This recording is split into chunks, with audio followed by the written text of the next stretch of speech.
Meaning of 5 o'clock shadow.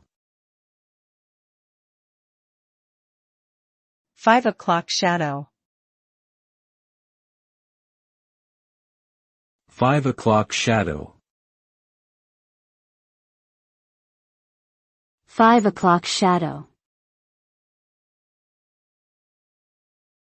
5 o'clock shadow.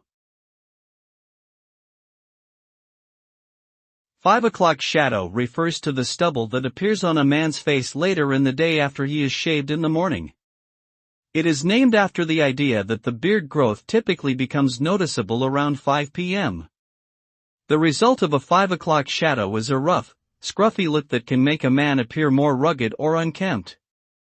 Some men find it desirable and intentionally maintain some amount of stubble, while others prefer a clean-shaven look.